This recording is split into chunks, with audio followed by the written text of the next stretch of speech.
വെള്ളിയാഴ്ച കഴിയുന്ന അത്ര സ്വലാത്തുകൾ, എത്രയാണോ എണ്ണം കഴിയുന്നത് അത്രയും സ്വലാത്തുകൾ വെള്ളിയാഴ്ച രാവിലും പകലിലും ചൊല്ലണം. നേരിട്ട് നബി സല്ലല്ലാഹു അലൈഹി വസല്ലം നിങ്ങൾക്ക് വെളിവാക്കപ്പെടുന്ന സ്വലാത്തുകളാണത്. അക്സിറു സ്വലാത്ത് അലയ്യ ഫീ, വെള്ളിയാഴ്ച രാത്രിയിലും പകലിലും എനിക്ക് നിങ്ങൾ സ്വലാത്ത് അധികരിപ്പിക്കണം. ഒറ്റ വെള്ളിയാഴ്ചയും സ്വലാത്തെല്ലാം വിട്ടുപോകരുത്. ഇബ്നു മസ്ഊദ് റളിയല്ലാഹു അൻഹു അവിടുത്തെ ശിഷ്യനെ വിളിച്ചിട്ട് പറഞ്ഞു, സെയ്ദ് ഇബ്നു വഹബ് റളിയല്ലാഹു അൻഹു വിളിച്ചിട്ട്, സെയ്ദേ, നിനക്ക് പറ്റുമോ എല്ലാ വെള്ളിയാഴ്ചയും 1000 സ്വലാത്ത് ചൊല്ലാൻ കഴിയുമോ? ലാ തദഅ ഇൻ കാന യൗമുൽ ജുമുഅ, ഇദാ കാന യൗമുൽ ജുമുഅത്തി, വെള്ളിയാഴ്ചന്റെ പകലായാൽ, അൻ തുസല്ലി അലൻ നബി സല്ലല്ലാഹു അലൈഹി വസല്ലം അൽഫ മറ, 1000 സ്വലാത്ത് മുത്തുനബി തങ്ങൾക്ക് നീ ചൊല്ലണം. എന്താണ് ചൊല്ലേണ്ടതെന്ന് ചോദിച്ചപ്പോ മഹാനവറുകൾ ചൊല്ലിക്കൊടുത്തു, അല്ലാഹുമ്മ സ്വല്ലി അലാ മുഹമ്മദിൻ നബിയിൽ ഉമ്മി. ചുരുങ്ങിയ ഒരു സ്വലാത്താണത്. 1000 തവണ നീ ചൊല്ലണം. ഒരിക്കലും നീ കുറഞ്ഞു പോകരുത്. ആ സ്വലാത്തുകളൊക്കെ പ്രത്യേകം എഴുതി വെക്കാൻ മലക്കുകളുണ്ട്. വ്യാഴാഴ്ചയായാൽ ബഅസല്ലാഹു മലായിക, അല്ലാഹു മലക്കുകളെ അയക്കും. മഅഹും സുഹുഫും മിൻ ഫില്ലാഹ്, ആ മലക്കുകളോടൊപ്പം വെള്ളി നിറത്തിലുള്ള, വെള്ളി കളറിലുള്ള ഏടുകളുണ്ട്. വഅഖ്ലാമുഹും മിൻ ദഹബ്, അവരുടെ പേനകൾ സ്വർണത്തിന്റെ പേനകളാണ്. യക്തുബൂന യൗമൽ ഖമീസി വലൈലത്തുൽ ജുമുഅ, വ്യാഴാഴ്ചയും വെള്ളിയാഴ്ചന്റെ രാത്രിയിലും അവരെഴുതുന്ന പേര് അക്സറന്നാസി സ്വലാത്തൻ അലൻ നബി സല്ലല്ലാഹു അലൈഹി വസല്ലം. ഓരോ നാട്ടിലും കൂടുതൽ സ്വലാത്ത് ചൊല്ലുന്നവരുടെ പേരാണ്. 100 ചൊല്ലുന്നവർ ധാരാളം ഉണ്ടാകും, അത് പോരാ. ആ നാട്ടിൽ ആരാണ് കൂടുതൽ ചൊല്ലുന്നവര്, അവരെ പേരാണ് മലക്കുകൾ എഴുതി വെക്കുന്നത്. അത് നബി സല്ലല്ലാഹു അലൈഹി വസല്ലം തങ്ങളുടെ മുന്നിൽ സമർപ്പിക്കപ്പെടുന്നു. അങ്ങനെ തങ്ങളത് കണ്ട് സന്തോഷിക്കുന്നു. ആ സ്വലാത്ത് വെള്ളിയാഴ്ച പകലിലും രാത്രിയിലും അധികരിപ്പിച്ചാൽ കുന്തു ലഹു ഷഹീദൻ ഔ ഷഫീഅൻ യൗമൽ ഖിയാമ. വേറൊരു റിപ്പോർട്ടിൽ പറഞ്ഞു, അധികം സ്വലാത്തിൽ നിന്ന ആൾക്ക് ഞാൻ അവൻ ആഖിറത്തിൽ സാക്ഷിയാകും. അള്ളാഹുവിന്റെ മുന്നിൽ ഞാൻ പറയും, പടച്ചോനെ, വെള്ളിയാഴ്ച പകലിലും രാത്രിയിലും എനിക്ക് ധാരാളം സ്വലാത്ത് ചൊല്ലിയ ആളാണ്, നീ ഒന്ന് റെക്കമെൻഡ് സ്വീകരിക്കണം. ഈ പാവത്തിന്റെ പാപങ്ങളൊക്കെ നീ ഒന്ന് വിട്ടുകൊടുക്കണം, എന്നിട്ട് സ്വർഗത്തിലേക്ക് പ്രവേശിപ്പിക്കണം. നബി സല്ലല്ലാഹു അലൈഹി വസല്ലം തങ്ങളുടെ ശഫാഅത്താണ്. ഷഹീദും ഷഫാഅത്തും രണ്ടും വ്യത്യാസമുണ്ട്. നല്ലോണം അനുസരിച്ച ആളുകൾക്കാണെങ്കിൽ, ദോഷികളല്ല, ഇഷ്ടപ്പെട്ടവരാണ്, അവർക്ക് മുത്തുനബി തങ്ങൾ സാക്ഷിയാണ്. ഷഫീഉ ലിൽ ആസി, ദോഷം ചെയ്തിട്ട് രക്ഷപ്പെടാതെ കുടുങ്ങുന്ന മനുഷ്യന് റെക്കമെൻഡ് ചെയ്യുന്നു. രണ്ടും പഠിപ്പിച്ചത് വെള്ളിയാഴ്ച രാവിലും പകലിലുമുള്ള സ്വലാത്തിലാണ്. സുബ്ഹാനല്ലാഹ്. അതുകൊണ്ട് ധാരാളം സ്വലാത്തുകൾ വെള്ളിയാഴ്ചന്റെ രാവിലും പകലിലും ചൊല്ലണം. കേട്ടിട്ടില്ലേ ഖല്ലാദ് ഇബ്നു കസീർ റളിയല്ലാഹു അൻഹു, മഹാനവറുകൾ മരണമാസന്നമായ സമയത്ത്, മരിക്കാൻ പോകുന്ന സമയത്ത് ശിഷ്യന്മാരും മറ്റുമൊക്കെ ചുറ്റുഭാഗത്തുണ്ട്. മഹാനവറുകൾ മരണപ്പെട്ട് കഴിഞ്ഞപ്പോൾ ഫവുജിദ തഹത റസിഹി റുഖഅതൻ മക്തൂബുൻ ഫീഹാ, ഒരു കടലാസ് കാണുന്നു തലയിണയുടെ ചുവട്ടിൽ. ആ കടലാസിൽ എഴുതി വെച്ചിരിക്കുന്നത് ഹാദിഹി ബറാഅത്തും മിനൻ നാരി ലി ഖല്ലാദ് ഇബ്നു കസീർ. ഒരു കടലാസ് കാണാൻ തലയണന്റെ ചോട്ടിൽ. അതിൽ എഴുതിയിരിക്കുന്നത്, ഇത് ഈ മരിച്ചു കിടക്കുന്ന ഖല്ലാദ് ഇബ്നു കസീർ റളിയല്ലാഹു അൻഹുവിന് നരകത്തിൽ നിന്നുള്ള മോചനത്തിന്റെ പത്രാണ്. അപ്പൊ എന്തിനാണ് ഈ മോചനം കിട്ടിയത് എന്ന് ഈ എഴുത്തിൽ എഴുതിയിട്ടില്ല. ഇതിലത്രേ ഉള്ളൂ, ഹാദിഹി ബറാഅത്തും മിനൻ നാരി ഖല്ലാദ് ഇബ്നു കസീർ. ഈ കിടക്കുന്ന ഖല്ലാദ് ഇബ്നു കസീർ എന്ന് പറയുന്ന മഹാന് നരകത്തിൽ നിന്ന് മോചനമാണിത് എന്നൊരു കുറിപ്പാണ്. അപ്പൊ വന്ന ആളുകൾ കുടുംബക്കാരോട് ചോദിച്ചു, എന്താണ് ഈ കിടക്കുന്ന മഹാൻ ധാരാളമായി ചെയ്യുന്ന അമലെന്താണ്? അപ്പൊ കുടുംബം പറഞ്ഞു, കാന യുസല്ലി അലൻ നബി സല്ലല്ലാഹു അലൈഹി വസല്ലം. മഹാനവർകൾ നബി സല്ലല്ലാഹു അലൈഹി വസല്ലം ഒന്ന് അല്പം മുന്നിലേക്ക് കയറി ഇരുന്നാല് അവിടെ ആളുകൾക്ക് ഇരിക്കാനാ, കസേരൊക്കെ ഒന്ന് ഇടാൻ സൗകര്യം ഉണ്ടതാ, ആ ചെയർ ആ സ്റ്റൂളൊക്കെ ഒന്ന് അവിടെ ഇട്ടാൽ ഒന്ന് മുന്നിലേക്ക് കയറി ഇരുന്നാൽ സുഖമാണ്. അവർക്ക് കൂടി നമ്മൾ സൗകര്യം കൊടുക്കണ്ടേ, ഇരിക്കാൻ സൗകര്യം ഉണ്ടാകും. കുറച്ചുകൂടി അവിടെയുള്ള ആ ഒഴിവുള്ള കസേരയിലേക്ക് ഒന്ന് മുന്നോട്ട് കയറുന്ന, ബാക്കിയുള്ള ചെയറൊക്കെ ഒന്ന് അവിടെ ഇട്ടാല് ഒന്ന് സുഖമാണ്. എല്ലാവരും ഇങ്ങോട്ട് കയറിയിരിക്കും. റോട്ടിലൂടെ പോകുന്ന ആളുകളെ കണ്ടിട്ട് പതുക്കെ പോയി ബുദ്ധിമുട്ടാണ്ട് ആവശ്യം ഉണ്ടാവില്ല. അവർക്ക് അവരുടെ സന്തോഷം പോലെ പോയിക്കോട്ടെ. എല്ലാവരും ഇങ്ങോട്ട് കയറിയിരിക്കും. അങ്ങനെ എന്താണ് കൂടുതൽ ചെയ്യുന്ന അമല് എന്ന് ചോദിച്ചപ്പോ കുടുംബം പറഞ്ഞു, എല്ലാ വെള്ളിയാഴ്ചയും 1000 പ്രാവശ്യം സ്വലാത്ത് ചൊല്ലും. നമ്മൾ സമയം കൂട്ടി നോക്കിയാൽ സഹോദരങ്ങളെ ചുരുങ്ങിയ സമയം മതി. പക്ഷെ നമ്മളെ നാട്ടിലേക്ക് ഒരു പതിവുണ്ട്, പറയാതിരിക്കാൻ പറ്റില്ല. നിങ്ങൾക്ക് ഇഷ്ടമുണ്ടായാലും ഇഷ്ടമില്ലെങ്കിലും ഞാൻ പറയും. എല്ലാ ദിവസവും സുബഹിന്റെ ശേഷം ഉണർന്നിരിക്കുന്നവരാണെങ്കിലും വെള്ളിയാഴ്ച ഒരു സ്പെഷ്യൽ ഉറക്കാ ചിലർക്ക്. ഒരു സുന്നത്തുള്ള പോലെ എല്ലാ ദിവസവും കൈലൂലത്ത് ഉറങ്ങുന്ന സ്വഹാബിമാര് കൈലൂലത്ത് ഉറങ്ങാത്ത ദിവസമാണ് വെള്ളിയാഴ്ച. കൈലൂലത്ത് എന്ന് പറഞ്ഞൊരു ഉറക്കം സുന്നത്തുണ്ടല്ലോ. സൂര്യൻ ഉദിച്ച് ഒരു 10-15 മിനിറ്റ് കഴിഞ്ഞാൽ ഒരു ഉറക്കം. തഹജ്ജുദ് നിസ്കരിക്കുന്ന ആളുകൾക്ക് വലിയ എളുപ്പം കിട്ടും. ഫുള്ളായിട്ട് ഉറങ്ങണമെന്നില്ല, ഉറങ്ങുന്ന ആൾക്കാർക്ക് ഓരോ സമയം പോലെ ഉറങ്ങാം. ഇനി വേറെ പണിയൊന്നും ഇല്ലാത്ത ആളാണെങ്കിൽ ളുഹ്ർ ബാങ്ക് കൊടുക്കുന്നതിന് മുമ്പ് എണീറ്റോട്ടെ.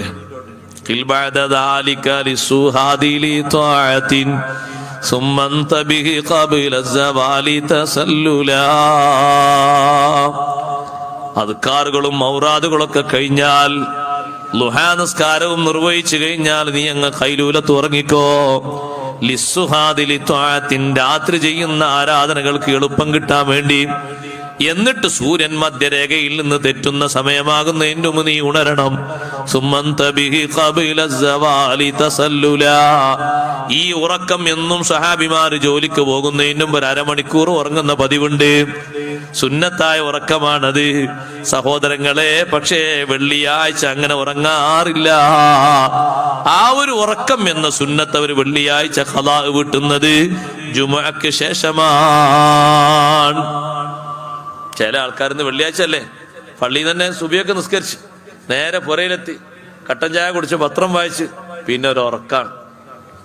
കൂട്ടാനാകണേ വരെ, കഞ്ഞിയും കൂട്ടാനാകണേ വരെ ഒരു ഉറക്കം. പിന്നെ അത് കഴിഞ്ഞ് കഞ്ഞിയും കൂട്ടാനൊക്കെ ഭദ്രമായി കുളിച്ച് വൃത്തിയായി ബാക്കിയുള്ള ഉറക്കം നല്ല സുന്ദരമായി AC ഒക്കെ കൊള്ളാൻ പറ്റിയ ഏതെങ്കിലും പള്ളിയിലൊക്കെ വന്നാൽ ഖത്തീബ് ഉസ്താദിനൊന്നും ശല്യപ്പെടുത്താതെ ഉസ്താദ് അൽഹംദുലില്ലാ എന്ന് പറയുമ്പോൾ ഞങ്ങൾക്കും അൽഹംദുലില്ലാ ഞങ്ങൾക്കും അൽഹംദുലില്ലാണ്.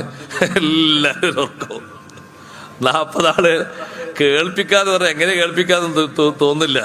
40 ആള് കേൾക്കണല്ലോ സത്യത്തിൽ. ഇത് ഖുതുബ സ്വഹിയാണെങ്കിൽ എങ്ങനെ അവരെ കാതിലേക്ക് കേൾപ്പിക്കണമെങ്കിൽ ഉണർന്നിരിക്കേണ്ട ആൾക്കാർ. പലപ്പോഴും ബുദ്ധിമുട്ട് തോന്നിപ്പോന്നു ഖുതുബ പോകുന്ന ആൾക്കാരോട്. ഉസ്താദന്മാരോട് ചോദിച്ചു നോക്കി. മുന്നിലേക്ക് അവരിങ്ങനെ നോക്കുമ്പോൾ അടച്ചോനെ 40 ഇല്ലേ, ഇതിപ്പോ നമ്മള് ചുമയും പോകുമോ? 40 എണ്ണം ചെവിൻ തുറന്നത് കേൾക്കുന്നില്ലേ? ഒരു കൂട്ടർ ഒന്നാമത്തെ സഫീർ അൽഹംദുലില്ലാ എന്ന് കേട്ട് അടുത്ത സഫീർ ബാക്കിയുള്ള ഫർളും പിറ്റത്തെ സഫീർ ബാക്കിയുള്ള ഫർളും മതിയോ? അങ്ങനെയാണെങ്കിൽ സുഖാണ്.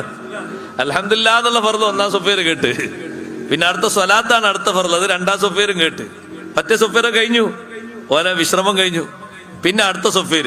ഇങ്ങനെ തക്കുകൊണ്ടുള്ള വസിയത്ത് അടുത്ത സഫീർ ആയാലും 4ഉം കേൾക്കാൻ ഈ 6 റുക്നുകളും കേൾക്കാൻ ആളെ കിട്ടൂലേ? വലിയ ബുദ്ധിമുട്ടാ സംഗതി. നമ്മൾ നല്ല ഉണർവ് വേണം അവിടെ. വെള്ളിയാഴ്ച ഉറങ്ങേണ്ട നേരമല്ല ജുമുഅന്റെ മുമ്പ്. സ്വലാത്തെല്ലണം.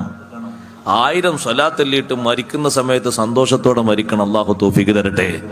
നിങ്ങൾ കണ്ടില്ലേ മഹാന്മാരായ പണ്ഡിതന്മാർ ഉദ്ധരിക്കുന്നത് 1000 സ്വലാത്തെല്ലിയിട്ട് എത്ര മഹത്തമാ കിട്ടിയത്. അഷ്റഫുൽ ഖൽഖ് റസൂലുള്ളാഹി സ്വല്ലല്ലാഹു അലൈഹി വസല്ലം തങ്ങളുടെ സ്വലാത്തിന്റെ മഹത്വം മരിച്ചു കഴിഞ്ഞ് ജനാസ എടുക്കുന്നതിന്റെ മുമ്പ് തന്നെ റിസൾട്ട് വന്നു. വഫാത്തായി കിടക്കുന്ന ഈ മഹാനുഭാവന്റെ തലയിണയുടെ അടിയിലാണ് എഴുത്ത് കാണുന്നത്. ആരാ എഴുതി വെച്ചത്? അള്ളാഹുവിന്റെ ഭാഗത്തു നിന്നുള്ള മഹത്വമല്ലേ ആ കിട്ടിയത്. എത്രയോ ആളുകൾക്ക് അങ്ങനെ മഹത്വം കിട്ടിയിട്ടുണ്ട്. ബറാഅത്തും മിനന്നാർ, ദുനിയാവിൽ നിന്ന് തന്നെ മോചനത്തിന്റെ റിസൾട്ട് കത്ത് കിട്ടിയിട്ടുണ്ട്. ആഖിറത്തിൽ രക്ഷപ്പെട്ടു എന്നതിന്റെ അടയാളം ഇവിടെ കിട്ടാനുള്ള കാരണം വെള്ളിയാഴ്ച പതിവാക്കിയ 1000 സ്വലാത്താൻ. അതുകൊണ്ട് ഒറ്റ വെള്ളിയാഴ്ചയും കുറവില്ലാതെ ധാരാളം സ്വലാത്തുകൾ ചൊല്ലണം. 9ാമതായി മഹാനവറുകൾ പഠിപ്പിക്കുന്നു, എല്ലാ ഖുതുബകളിലും ആ സ്വലാത്ത് വേണം. സ്വലാത്തില്ലാതെ ഒരു ഖുതുബയും നടത്തപ്പെടാറില്ലല്ലോ. വെള്ളിയാഴ്ച ഖുതുബയാകട്ടെ, പെരുന്നാളിന്റെ ഖുതുബയാകട്ടെ, ഗ്രഹണ നിസ്കാരത്തിന്റെ ഖുതുബയാകട്ടെ, നിക്കാഹിന്റെ ഖുതുബയാകട്ടെ, എല്ലാ ഖുതുബകളിലും ചൊല്ലണം അഷ്റഫുൽ ഖൽഖ് റസൂലുള്ളാഹി സ്വല്ലല്ലാഹു അലൈഹി വസല്ലം തങ്ങളുടെ പേരിൽ സ്വലാത്ത് ചൊല്ലണം. സ്വലാത്ത് ചൊല്ലാത്ത ഖുതുബ ഫഹിയ കല്യദിൽ ജദ്മാ, കുഷ്ഠം ബാധിച്ച കൈ പോലെയാണ്, അതിൽ ബറക്കത്തില്ല. സ്വലാത്ത് ചൊല്ലണം. 10ാമതായി പഠിപ്പിക്കുന്നു, പെരുന്നാൾ നിസ്കാരത്തിന്റെ തക്ബീറുകൾക്കിടയിലും സ്വലാത്ത് ചൊല്ലല് പ്രത്യേകം സുന്നത്തുണ്ട്. പെരുന്നാൾ നിസ്കാരത്തിന്റെ തക്ബീറുകൾക്കിടയിൽ സ്വലാത്ത് ചൊല്ലല് പ്രത്യേകം സുന്നത്തുണ്ട്. ഇനി നമ്മക്ക് പെരുന്നാൾ നിസ്കാരത്തിന്റെ തക്ബീറുകൾക്കിടയിൽ സുബ്ഹാനല്ലാഹി വൽഹംദുലില്ലാഹി ലാ ഇലാഹ ഇല്ലല്ലാഹു അല്ലാഹു അക്ബർ എന്ന് പറയുമ്പോഴേക്കിന് എന്താ ഇമാമ കെട്ടാത്തത്, എങ്ങോട്ടെല്ലാം പോകാനുണ്ട്, ഈ നിസ്കാരമൊക്കെ ഒന്ന് വേഗം തീർത്തുവിടും. ഇന്നലത്തെ പദ്ധതി ഉണ്ട്, മിഞ്ഞാന്നത്തെ പദ്ധതി ഉണ്ട്, ഇതൊക്കെ ഒന്ന് പൂർത്തീകരിക്കണമെങ്കിൽ വേഗം ഒന്ന് സലാം വിട്ടണ്ടേ. ഇനി നിസ്കാരം കഴിഞ്ഞിട്ട് ആ ഖുതുബയും കഴിഞ്ഞിട്ട് ആ പ്രസംഗം കഴിഞ്ഞിട്ട് മരിച്ചവർക്കുള്ള ദുആ കഴിഞ്ഞിട്ട് എപ്പോഴാ പോവുക? പുണ്യ ദിവസമായ പെരുന്നാളിന് ഒരു 10 മിനിറ്റ് കൂടി വേണ്ട, ഒരു 2 മിനിറ്റ് കൂടി മുന്നോട്ടെന്നാൽ ഈ സ്വലാത്തൊക്കെ ചൊല്ലാം. ഇബ്നു മസ്ഊദ് റളിയല്ലാഹു അൻഹു റിപ്പോർട്ട് ചെയ്യുന്ന സ്വഹീഹായ ഹദീസാണ് അതിന്റെ തെളിവ്. മഹാനവറുകൾ പഠിപ്പിച്ചു. ഇതിനെ സംബന്ധിച്ച് ചോദിച്ചപ്പോ 2 തക്ബീറുകൾക്കിടയിൽ സുബ്ഹാനല്ലാഹി അൽഹംദുലില്ലാഹ് ചൊല്ലൂലേ, അവിടെ ഒരു ഹംദും സ്വലാത്തും കൂടി ചൊല്ലുക. അഷ്റഫുൽ ഖൽഖ് സ്വല്ലല്ലാഹു അലൈഹി വസല്ലം തങ്ങളുടെ പേരിൽ ഒരു സ്വലാത്ത്. ശ്രേഷ്ഠമായ നിസ്കാരത്തിലും അങ്ങനെ ഒരു സ്വലാത്തുണ്ട്. ഇത് മഹാന്മാരായ സ്വഹാബത്ത് പഠിപ്പിച്ചിട്ടുണ്ട്. മയ്യത്ത് നിസ്കാരത്തിലും കണ്ടില്ലേ നിങ്ങൾ സ്വലാത്തല്ലുണ്ട്. 2ാമത്തെ തക്ബീറിന് ശേഷം സ്വലാത്തല്ലേ ചൊല്ലുന്നത്. ആ സ്വലാത്ത് ചൊല്ലുന്നതിന്റെ മുമ്പും ഒരു ഹംദുണ്ട്. 2ാമത്തെ തക്ബീർ അല്ലാഹു അക്ബർ എന്ന് കിട്ടിയാൽ വേഗം അല്ലാഹുമ്മ സ്വല്ലി അലാ സ്വല്ലി വസല്ലിം അലാ സയ്യിദിനാ മുഹമ്മദ് അല്ല, അതിന്റെ മുമ്പ് ഒരു ഹംദ്, അൽഹംദുലില്ലാഹി റബ്ബിൽ ആലമീൻ. അതാർക്കും അറിയാത്തില്ലല്ലോ. ഒരു ഹംദ് സുന്നത്തുണ്ട്. ഏതായാലും മയ്യത്ത് നിസ്കാരം എപ്പോഴെങ്കിലല്ലേ നിസ്കരിക്കുള്ളൂ. നാം നിസ്കരിക്കുമ്പോൾ പൂർണ്ണമായി നിസ്കരിക്കണം. തിരക്ക് കൂട്ടിയിട്ട് ഒന്നായിട്ട് ചൊല്ലി കണക്ക് കൂട്ടിയിട്ട് പോകേണ്ട ആവശ്യമൊന്നുമില്ല. 2ാം തക്ബീർ കെട്ടിക്കഴിഞ്ഞാൽ അൽഹംദുലില്ലാഹി റബ്ബിൽ ആലമീൻ അല്ലാഹുമ്മ സ്വല്ലി വസല്ലിം, സ്വലാത്ത് മാത്രം പോരാ, സലാമും വേണം. എന്നിട്ട് നബി തങ്ങളുടെ പേര് ബാക്കിയുള്ള സ്വലാത്ത് കമാ സ്വല്ലൈത അലാ ഇബ്രാഹിം ഉള്ള സ്വലാത്ത് പൂർത്തിയാക്കിയ ശേഷം മൊത്തം മുഅ്മിനീങ്ങൾക്ക് വേണ്ടി ഒരു ദുആ, അല്ലാഹുമ്മ ഗ്ഫിർ ലിൽ മുഅ്മിനീന വൽ മുഅ്മിനാത്ത്. എന്നിട്ടാണ് 3ാമത്തെ തക്ബീർ അല്ലാഹു അക്ബർ. നമ്മളെ അടിച്ച് മിന്നി സ്വലാത്തല്ല ഇങ്ങനെ കാത്തിരിക്കുക. എന്താ ഇപ്പൊ ഇമാമിന് ഈ സ്വലാത്തല്ല അത്ര തോന്നുന്ന നേരമാണോ? ഇമാമിന്റെ മുമ്പുള്ള ഹംദും ചൊല്ലുണ്ട്, ശേഷമുള്ള ഈ ദുആ ദ്വാരക്കുണ്ട്. പൂർണ്ണമായ നിസ്കാരാകണ്ടേ, അതിന് ഈ സുന്നത്തൊക്കെ പരിഗണിക്കണ്ടേ. അല്ലാഹു തആല തൗഫീഖ് തരട്ടെ. അതിലുണ്ട് സ്വലാത്ത് ചെല്ലണം. അവിടെയും പരിഗണിക്കാൻ വലിയ മഹത്വമുള്ള സംഗതിയാണ് സ്വലാത്ത്. എന്നിട്ട് മഹാനവറുകൾ പറയുന്നു, ഇബ്നു ഹജർ തങ്ങൾ പറയുന്നു, ഈ ഒരു സന്ദർഭത്തിൽ മാത്രമല്ല, ജനാസയുമായി ബന്ധപ്പെട്ട എല്ലാ സന്ദർഭങ്ങളിലും അതുണ്ട്. മയ്യത്തിനെ ഖബറിലേക്ക് അങ്ങ് പ്രവേശിപ്പിക്കുമ്പോ എന്താ നാട്ടുകാരൊക്കെ ചൊല്ലാറുള്ളത്? ബിസ്മില്ലാഹ് വഅലാ മില്ലത്തി റസൂലില്ലാഹ് സ്വല്ലല്ലാഹു അലൈഹി വസല്ലം. ഖബറിലേക്ക് നമ്മൾ ഇറക്കി വെക്കുമ്പോ അള്ളാഹുവിന്റെ നാമം മാത്രമല്ല ചൊല്ലുന്നത്, നബി സല്ലല്ലാഹു അലൈഹി വസല്ലം തങ്ങളുടെ പേരിൽ ഒരു സ്വലാത്തും ചൊല്ലുന്നുണ്ട്. എന്നിട്ട് ആ സഹോദരങ്ങളെ കുഴിയിലേക്ക് നമ്മൾ ഇറക്കി വെക്കുന്നത് സുബ്ഹാനല്ലാഹ്, അത് പ്രത്യേകം സുന്നത്താണെന്ന് പഠിപ്പിക്കപ്പെട്ടിട്ടുണ്ട്. 12ാമത്തെ കാര്യം പറയുന്നു, തൽബിയത്ത് ചൊല്ലാറില്ലേ ഹജ്ജിന് ഉംറക്ക് പോകുന്നവര്? ആ തൽബിയത്തിന്റെ ഉടനെ സ്വലാത്ത് ചൊല്ലല് പ്രത്യേകം സുന്നത്തുണ്ട്. ഉമർ റളിയല്ലാഹു അൻഹു റിപ്പോർട്ട് ചെയ്ത ഹദീസ് കാണാം. ഹജ്ജിന് വേണ്ടി വരുന്ന ആള് 7 പ്രാവശ്യം കഅബ തവാഫ് ചെയ്യുമ്പോ, മഖാം ഇബ്രാഹിമിന്റെ പിന്നിൽ നിന്ന് നിസ്കരിക്കുമ്പോ, പിന്നെ അയാള് സ്വഫ കൊണ്ട് തുടങ്ങിയിട്ട് അതാ കഅബക്ക് മുഖാമുഖമായി നിന്നിട്ട് 7 തക്ബീർ ചൊല്ലുമ്പോ ഓരോ തക്ബീറിന്റെ ഇടയിലും ഹംദും സ്വലാത്തും പ്രത്യേകം സുന്നത്തുണ്ട്. തൽബിയത്ത് ചൊല്ലുന്നതിന്റെ ശേഷവും സ്വലാത്ത് ചൊല്ലുന്നത് പ്രത്യേകം സുന്നത്തുണ്ട്. അവിടെയെല്ലാം ആ സ്വലാത്ത് ദുആഇന്റെ സ്വീകാര്യതയ്ക്ക് ഏറ്റവും നല്ലതാണ്. മഹാനവറുകൾ പഠിപ്പിക്കുന്നു, ആ സ്വലാത്ത് വിട്ടുപോകരുത്. 13ാമതായി പഠിപ്പിക്കുന്നു, അസ്സലാത്തു വസ്സലാമു അലൈഹി ഇൻദ ഖബരിഹി സ്വല്ലല്ലാഹു അലൈഹി വസല്ലം. നബി തങ്ങളെ സാന്നിധ്യത്തിലെത്തിയാൽ സ്വലാത്തും സലാമും ചൊല്ലണം. തങ്ങളെ സിയാറത്ത് ചെയ്യാൻ വരുന്ന ആള് കൂടുതൽ സ്വലാത്ത് ചൊല്ലണം. പോകുന്ന റൂട്ടിലൊക്കെ സ്വലാത്ത്. ഫോണൊക്കെ ഓഫാക്കുക. ഞാൻ പോ ചിലര് അപ്പോത്തിന് ബസിന്റെ ഉള്ളിലെ ഫോട്ടോ എടുക്കാനും കാണുന്ന ഫോട്ടോ ഒക്കെ എടുത്ത് കുടുംബത്തിലേക്ക് അയക്കാനും തിരക്ക്. സെൽഫി കാണുന്ന എല്ലാ വഴികളിലും. മക്കത്തുനിന്ന് മദീനയിലേക്ക് പുറപ്പെട്ടാൽ, യമനിൽ നിന്ന് മദീനയിലേക്ക് പുറപ്പെട്ടാൽ വാരാന്തമായിട്ടുള്ള സിയാറത്താകട്ടെ, മാസാന്തമായിട്ടാകട്ടെ, വർഷാന്തമായിട്ടാകട്ടെ, മദീന ഉദ്ദേശിച്ചു പോകുന്ന ആൾ എന്താ ചെയ്യേണ്ടത്?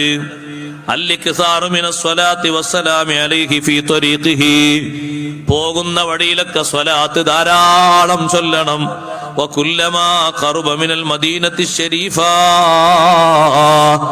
മദീനയോട് ഇങ്ങനെ അടുക്കുമ്പോ, ദൂരത്തുനിന്ന് മദീന കാണുമ്പോ കൂടുതൽ നബി സല്ലല്ലാഹു അലൈഹി വസല്ലമ തങ്ങളുടെ മഹത്വങ്ങൾ മനസ്സിൽ ഹാജരാക്കി ബഹുമാനത്തോടെ സ്വലാത്ത് അധികരിപ്പിക്കണം. സ്വലാത്ത് വിട്ടുപോകരുത്.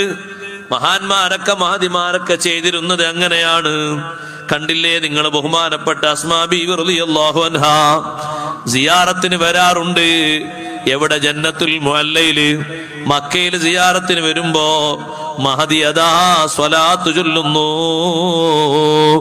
നബി സല്ലല്ലാഹു അലൈഹി വസല്ലമ തങ്ങളെ ആലോചിച്ച് സ്വലാത്ത് ചൊല്ലിയിട്ട് പറയും, ലഖദ് നസൽനാ മഅഹു ഹാഹുനാ.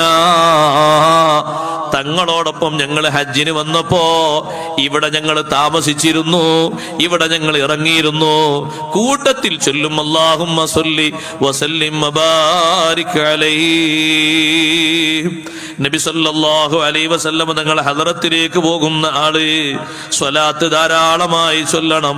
അവിടെ എത്തിയിട്ടും തങ്ങളോട് സ്വലാത്ത് ചൊല്ലണം. അതേ, ആ സ്വലാത്തിന് വലിയ പുണ്യമുണ്ട്. തങ്ങളെ പേരിൽ സ്വലാത്ത് ചൊല്ലുമ്പോ ബഹുമാനം വിടാത്ത രൂപത്തിൽ സ്വലാത്ത് ചൊല്ലണം. ആ സ്വലാത്തിന്റെ എല്ലാ ബഹുമാനങ്ങളും പരിഗണിക്കണം. 14-ാമതായി പറയുന്നു, നിത്യജീവിതത്തിൽ നമ്മൾ ചെയ്യുന്ന ഒന്നാണ് അറവ് നടത്തുക എന്നുള്ളത്. ബിസ്മി മാത്രം ചൊല്ലിയാൽ പോരാ, അവിടെയും സ്വലാത്ത് ചൊല്ലൽ പ്രത്യേകം സുന്നത്തുണ്ട്. ബിസ്മിയിൽ ഒതുക്കാൻ പാടില്ല. ഇമാം ഷാഫി റളിയല്ലാഹു അൻഹു പഠിപ്പിച്ചിട്ടുണ്ട്, സ്വലാത്ത് അധികരിപ്പിക്കുന്നത് അവിടെയും സുന്നത്താണ്, അവിടെയും സ്വലാത്ത് ചൊല്ലേണ്ടതുണ്ട്. ബിസ്മി ചൊല്ലിയിട്ട് അറവങ്ങ് നിർത്തിക്കളയരുത്, സ്വലാത്തും കൂട്ടത്തിൽ ചൊല്ലണം. 15-ാമതായി പറയുന്നു, ഇൻദാഖദിൽ ബൈഇ, ഇടപാട് നടത്തുമ്പോൾ കച്ചവടക്കാർ ഇടപാട് നടത്താറില്ലേ, ആ ഇടപാടിലുള്ള വലിയ ബറക്കത്താണ് സ്വലാത്ത് ചൊല്ലുക. അതൊരു ഹലാലായ കാര്യമാണ്. ഓരോ സാധനങ്ങളും ഇങ്ങനെ വിറ്റുപോകുന്ന സമയത്ത് നബി സല്ലല്ലാഹു അലൈഹി വസല്ലം തങ്ങൾക്ക് സ്വലാത്ത് ചൊല്ലുമ്പോ കച്ചവടത്തിൽ അല്ലാഹു ബറക്കത്ത് ഏറ്റിത്തരും. സ്വലാത്തല്ലാണ് അപ്പോഴും. ഒരു കടയിലിരിക്കുന്ന ആളുകൾക്ക് ഒരുപാട് സ്വലാത്ത് കിട്ടി, സ്വലാത്ത് ചൊല്ലിയിട്ട് എത്ര ബറക്കത്തുണ്ടാകുന്നറിയും. വൈകുന്നേരം ആകുമ്പോഴേക്കൊക്കെ ലാഭം ഇഷ്ടം പോലെ കിട്ടാനുള്ള ഒരു കാരണം ഈ സ്വലാത്ത് വിരിപ്പിച്ചതാ.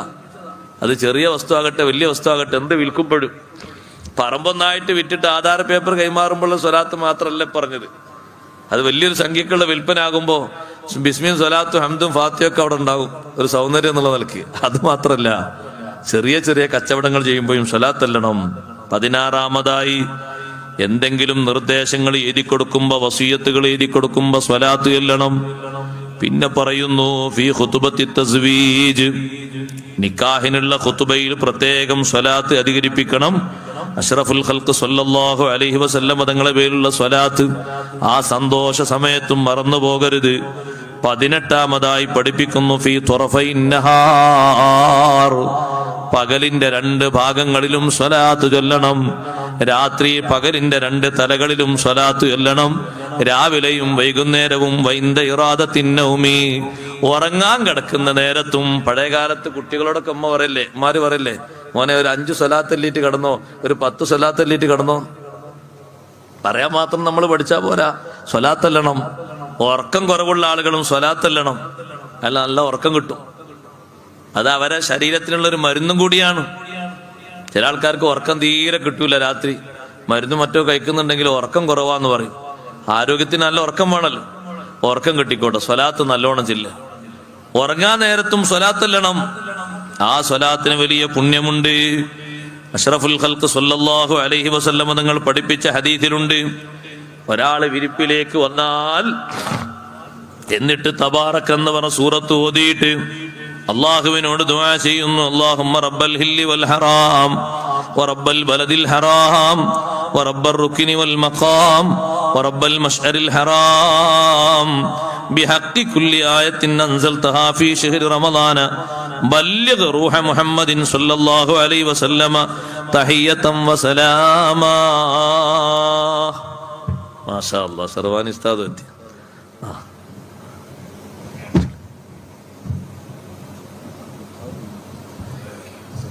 വഅലൈക്കും അസ്സലാം വറഹ്മത്തുള്ളാഹി.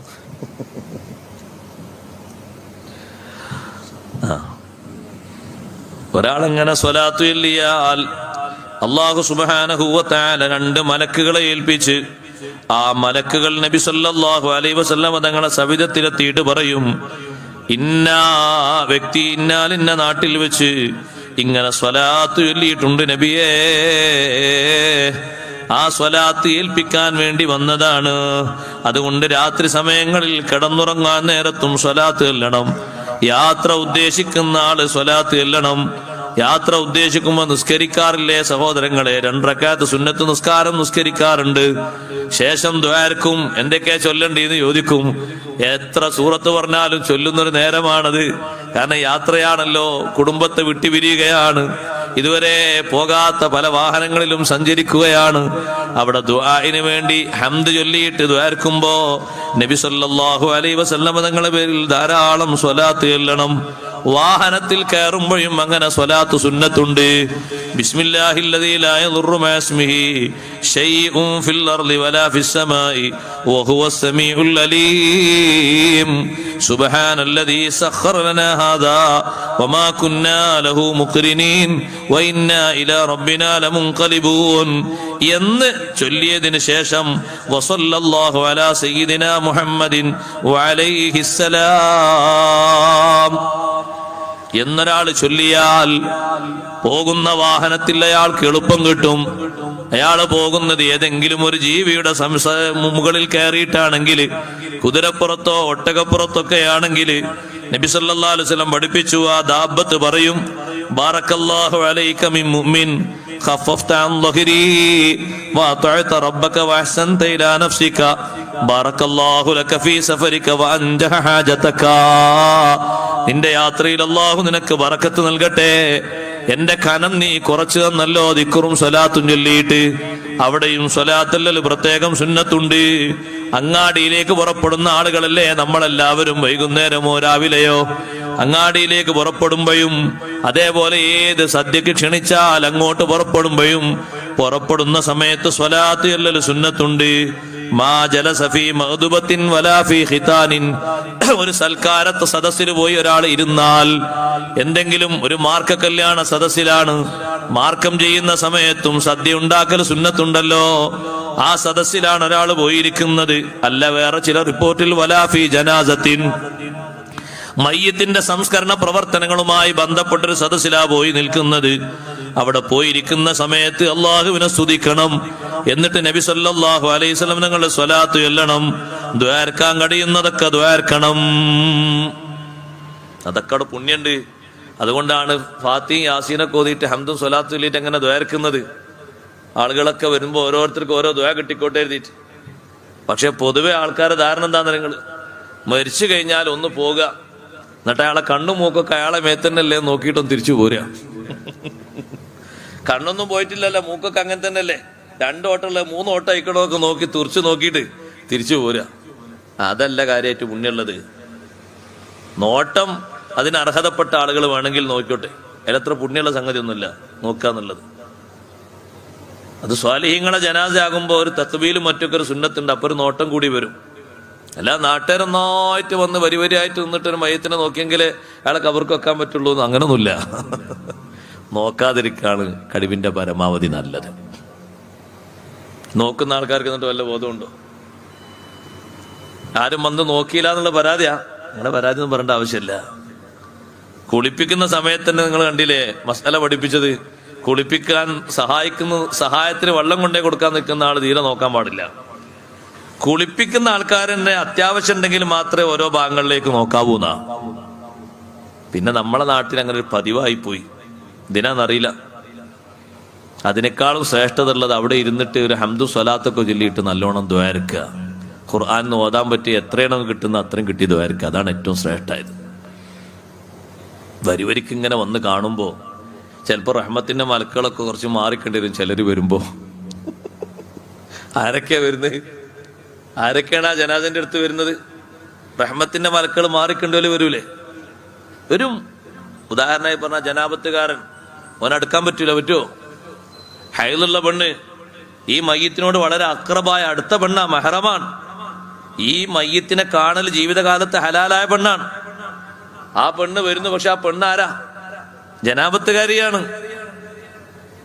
അപ്പൊ അവിടെ ഇങ്ങനെ പാർത്തിരിക്കുന്ന ഈ മയ്യത്തിന് സന്തോഷം നൽകിക്കൊണ്ടിരിക്കുന്ന റഹ്മത്തിന്റെ മലക്കുകൾ അകലേക്ക് പോകും. ഈമാനില്ലാത്ത ആൾക്കാർ വന്നാ തീർത്തും പോവും. അങ്ങനെയുണ്ട് സഹോദരങ്ങളെ. അടുക്കാൻ പാടില്ല എന്നല്ലേ ഹദീസിലുള്ളത്?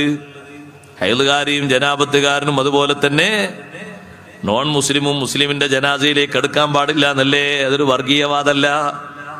അതാ കിടക്കുന്ന മുസ്ലിമിന് സുഖം കിട്ടാനും റഹ്മത്തിന്റെ മലക്കുകളെ സന്തോഷം കിട്ടാനുമാണ്. അങ്ങനെ വരുമ്പോ നാട്ടുകാർ മൊത്തം അങ്ങനെ കയറി വരുമ്പോ എന്തായിരിക്കും ഹാലി? നമുക്കൊന്നൊരു പ്രശ്നമല്ലല്ലേ? എല്ലാരും ഒന്ന് പോണം, നോക്കാൻ പറ്റിയോ നോക്കിയാൽ കുഴപ്പമില്ല. ഒരു സ്ഥലത്ത് പോയി നോക്കുമ്പോ ഒരു പെണ്ണാ മരിച്ചു കിടക്കുന്നത്. ഞാൻ അങ്ങനെ വിചാരിച്ചു, ഈ പെണ്ണ് വലിയ ഭാഗ്യവതിയാണല്ലോ, ഇത്രയും തോനെ മെഹറം ഈ പെണ്ണിനോ, ഇത്രയും തോനെ മെഹറം. അപ്പൊ അതൊരു വിഷയമല്ല. എല്ലാവരും പോയി കണ്ടിരുന്നു. ഒരാൾ വിളിച്ചാൽ ചോദിച്ചു, അല്ല ഇത് നിങ്ങളെ ഉമ്മല്ലേ? ഉമ്മയാണ്. എന്നിട്ടെന്താ പരക്കം കാണിച്ചു കൊടുക്കണം എല്ലാവർക്കും? ഇങ്ങനെ ജീവിതത്തിൽ എല്ലാവരും പരക്കം കണ്ടോണ്ടാ പരക്കം കാണിച്ചു കൊടുക്കണം? എന്താ പരിപാടി?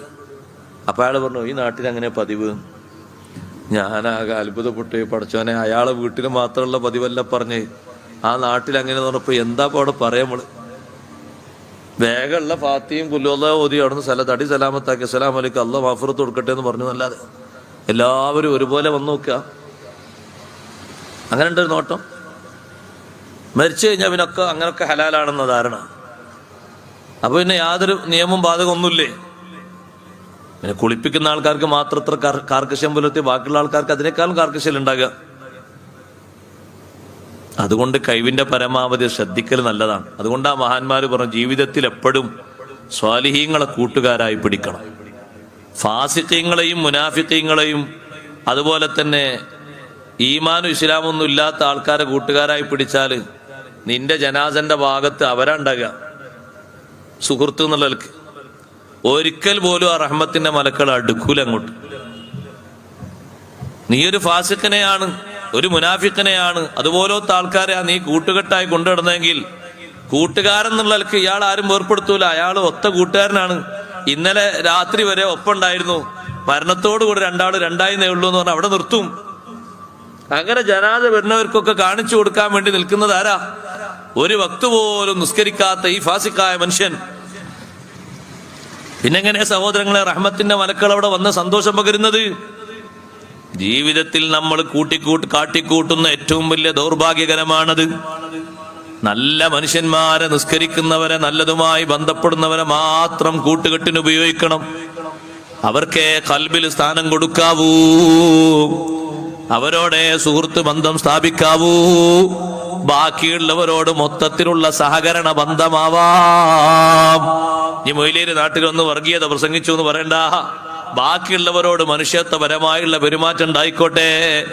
പക്ഷേ നിങ്ങളെ ഖൽബിൽ ചേരുന്ന നിലക്ക് നിങ്ങൾ കൂട്ടുകൊട്ടു കൊടുക്കേണ്ടത് അടുത്ത് വന്നിരുന്നാൽ, പ്രാർത്ഥന നടത്തിയാൽ, ഒന്ന് ഖുർആൻ ഓതിയാൽ മലക്കുകൾക്ക് വലിയ സന്തോഷം ലഭിക്കുന്ന, റഹ്മത്തിന്റെ മലക്കുകൾ വിട്ടുപോകാത്ത നല്ല മനുഷ്യന്മാരാകട്ടെ. അവരുടെ സാന്നിധ്യമാണ് ഉണ്ടാകേണ്ടത്, അവരുടെ മഹത്വമാണ് നമുക്ക് ലഭിക്കേണ്ടത്. അതുകൊണ്ട് ആ ജനാസയുടെ സവിധത്തിലും അതാ സുബ്ഹാനല്ലാഹ് ഹംദും സ്വലാത്തും ചൊല്ലിയിട്ട് ദുആ ചെയ്യേണ്ടതുണ്ട്. ഇന്ദ ദുഖൂലിൽ മൻസിലി, വീട്ടിലേക്ക് പ്രവേശിക്കുമ്പോഴും ദ്വാർക്കേണ്ടതുണ്ട്. വഇൽമാമിൽ ഫഖ്രി, ദാരിദ്ര്യം വന്ന് ചേരുന്ന സമയത്ത് നല്ലോണം സ്വലാത്ത് ചൊല്ലണം. ആവശ്യങ്ങൾ വരുമ്പോഴും സ്വലാത്ത് ചൊല്ലണം. എന്തെങ്കിലും പേടി മുന്നിൽ തോന്നുകയാണെങ്കിലും സ്വലാത്ത് ചൊല്ലണം. സ്വലാത്ത് അഭയമാണ്, ദാരിദ്ര്യത്തിൽ നിന്ന് മോചനമാണ്. വീട്ടിലേക്ക് പ്രവേശിക്കുമ്പോ വീട്ടിൽ മൊത്തം വലിയ ബറക്കത്തിന് കാരണമാണ്. ബിസ്മില്ലാഹി ചൊല്ലിയിട്ട് വീട്ടിൽ കയറുമ്പോ അള്ളാഹുവിന്റെ ഹബീബ് സല്ലല്ലാഹു അലൈഹി വസല്ലം തങ്ങളുടെ പേരിൽ ഒരു സ്വലാത്തും ചൊല്ലാൻ കൂടെ നമ്മൾ മടിക്കരുത്.